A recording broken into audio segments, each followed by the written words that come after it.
artist. Yeah, you were. And he knows it, man. Yeah, you were a bullshit artist back then, man.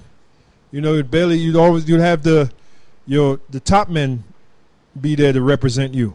You know what he's good at? Giving you a good speech, man. Yep. I mean, the nigga should become a politician, man. Should be a president. He could become the next congressman of Harlem. Yeah, kind. You know what I'm saying? Kind. I mean, that dude. If that dude is not a politician, I don't know what a politician is, man. You know. That's why he was so good at doing that show Black Watch. Yeah. That show Black Watch. You were the quintessential host. You know, you sat there with that outfit on. He was the black guy, Smiley. Yeah. Looking like what's his name? The Black Bryant Gumbel. You know, he had that. Or what's that guy? Bob Lloyd. Yeah, remember that cat Bob Lloyd on the radio? Every now and then you see his picture, Bob Lloyd. Hey, you talking about Bob Law? Bob Law. I'm sorry, not Bob Law. Hey, Elder Yaquab used to say Lloyd. Yeah, we used to go on his show. Bob Law. I mean Bob Law. Show. Not Bob. Elder Yaquab used to say Bob Lloyd. It's Bob Law. Yeah, well, you should have stuck with that, man.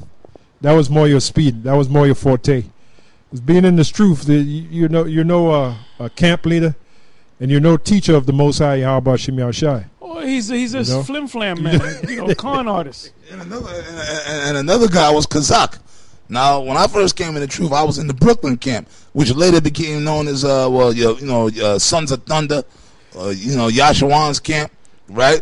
But when I first came in, Kazak was the head over the camp, and then he was the one that inducted me into the camp.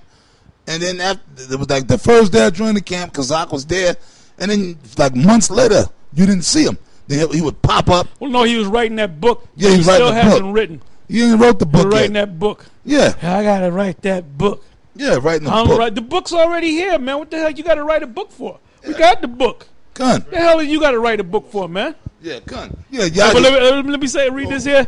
Okay. This is second.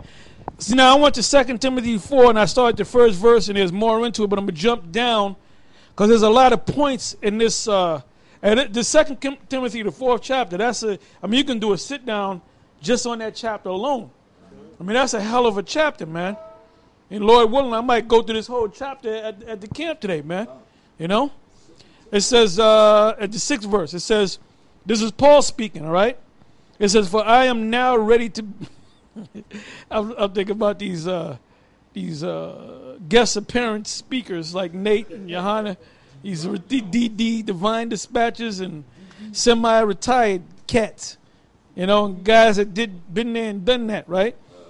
It says, "For I am now ready to be offered, and the time of my departure is at hand." Now he ain't talking about going on a plane, man. You know what I'm saying? He ain't got no suitcase, getting ready to go on a goddamn plane some damn where, to Miami, to drink some Mai Tais and shit, and eat some key lime pie down there in Miami. 7, I have fought a good fight, meaning he did the work. He went out on the highways and the byways. He was in the synagogues. He dealt with all those situations, all right? I have finished my course. Now wait a minute. Maybe that means he can retire now. Yeah. Because he put his 20 in, right? Yeah. It says, I have fought a good fight. I have finished my course. I have kept the faith. Paul was a faith-based Israelite. Okay? 8, hence there is laid up for me a crown of righteousness. Is that talking about a retirement home? No, it's talking about the kingdom. He knew he was going to be put to death. So that's why he made these statements. Okay?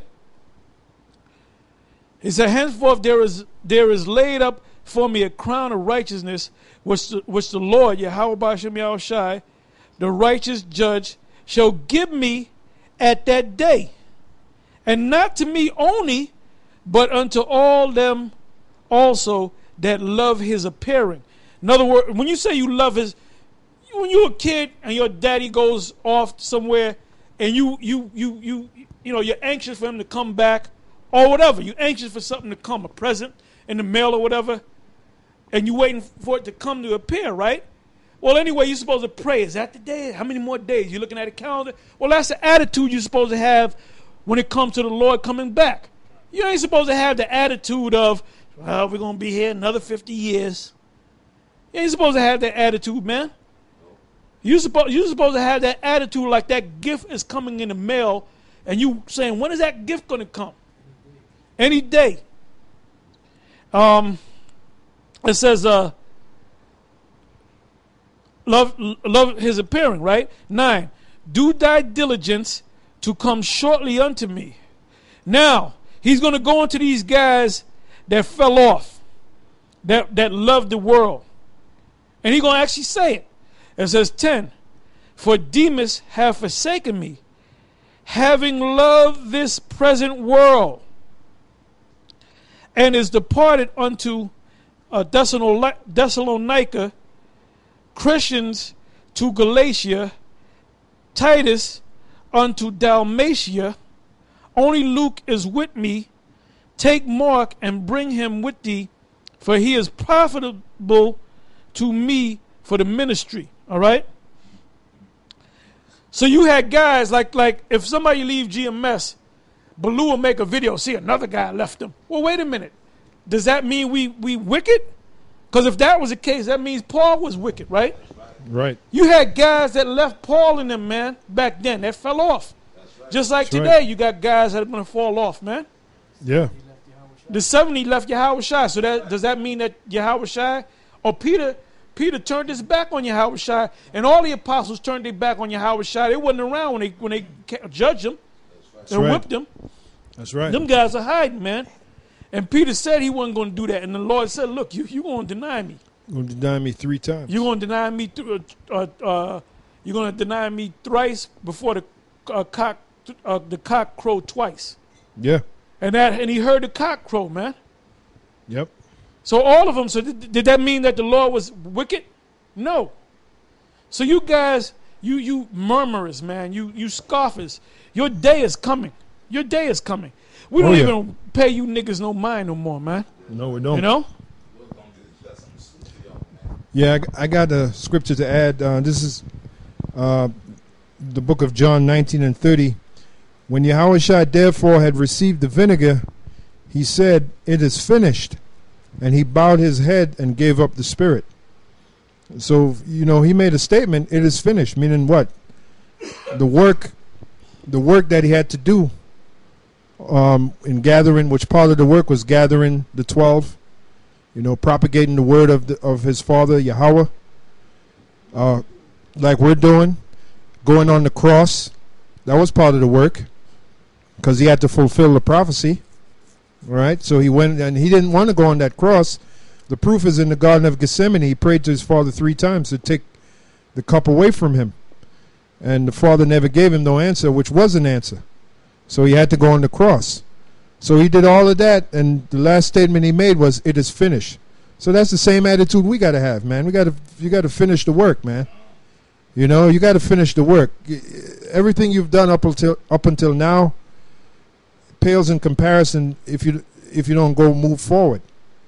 All right. As a matter of fact, isn't that in Ezekiel when a wicked man go back all the righteousness he has done? Let me see if I find it. While you're looking for that, I'm gonna jump back. While you looking for that, I'm gonna read this right quick. Back in 2 Corinthians 4 and 1. Therefore, seeing we have this ministry, as we have received mercy, we faint not.